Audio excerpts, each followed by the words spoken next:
Portugal versus ক্রোয়েশিয়ার match নিয়ে কিছু কথা। To be very honest, Portugal Cristiano Ronaldo, ক্রোয়েশিয়ার লুকা মদ্রিচ, 10 নম্বর জার্সিধারী Luka Modric versus Cristiano Ronaldo, সর্বকালের সেরা একজন প্লেয়ার। বেসিকলি দুজনেই রিয়াল মাদ্রিদ সতীর্থ, এক্স সতীর্থ। দুজনেই অনেক সময় ধরে রিয়াল মাদ্রিদকে সার্ভিস দিয়েছে। বর্তমানে দুইজন দুইটা ভার্সনের ফুটবল খেলতেছে।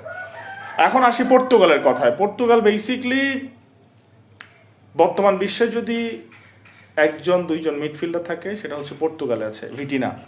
সদ্য পিএসজিতে সে কি করছে, পিএসজি চ্যাম্পিয়ন্স লিগটা জিততে সহায়তা করছে পিএসজিকে।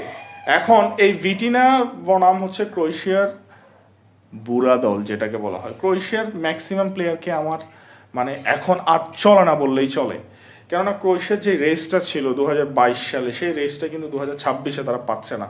সো আলটিমেটলি লাস্ট প্রীতি ম্যাচেও ব্রাজিলের সাথে মেবি তিনটা খাইছে। সো ক্রোয়েশিয়ার যে রিদমটা সেটা পর্তুগালের চাইতে অনেক অনেক পেছানো। এখন মেইন কথা হচ্ছে ক্রোয়েশিয়া কি এভাবেও কি ম্যাচ লড়াই করতে পারে? হ্যাঁ পারে, ম্যাচ লড়াই করতে পারে, কেননা তাদের সেই মেন্টালিটিটা আছে। আর লুকা মদ্রিচ বুড়ো হয়ে গেছে ফাইন, বাট তার স্কিল কিন্তু এখনো বুড়ো হয়নি। সে হয়তো বা আগের মতো রান মেক করতে পারবে না, বাট তার যে ফুটবল শট, ফুটবল আইকিউ, গত বিশ্বকাপে যদি মনে থাকে আপনার, সেই ক্ষেত্রে সে কিন্তু ডিবক্সের বাইরে থেকে একটা গোল করছিল, যে গোলটা আমার চোখে মানে খুবই খুবই খুবই নান্দনিক অ্যাথেস্টিক গোল ছিল। That was an aesthetic goal, to be very honest from my point of view, and that goal amaze me a lots. Luka Modric কিছু কিছু ম্যাচে পার্থক্য করে দিতে পারে, কিন্তু এখন আমার কথা হচ্ছে এই লুকা মদ্রিচ ছাড়া এই যে কে আছে যে পর্তুগালের এগেনস্টে ম্যাচের পার্থক্য করে দিবে, সেটা খুবই টাফ বলা, খুবই টাফ। তবে হ্যাঁ, আলটিমেটলি যে কোনো দুইজনের ভিতরে একজনকে বিদায় নিতে হবে আজকে। তবে আমার কাছে মনে হচ্ছে স্কিল ওয়াইজ পর্তুগালের মিড নিয়ে যদি কথা বলি,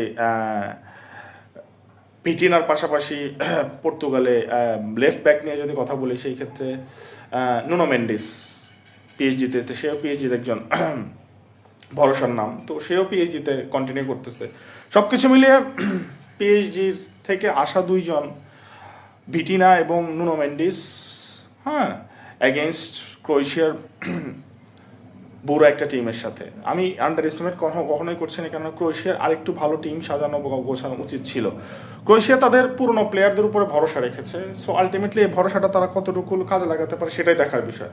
বাট হ্যাঁ, আমি বিশ্বাস করি বা আমি আশাবাদী যে ক্রোয়েশিয়া ভালো কিছু করবে, কিন্তু যতই ফাইট দেখ পর্তুগালের পাল্লাটাই ভালো থাকবে বা ভারী থাকবে, কেননা মিড হচ্ছে একটা ম্যাচের ইঞ্জিন। এই মিডটা যদি আপনার ভালো থাকে, সেই ক্ষেত্রে আপনি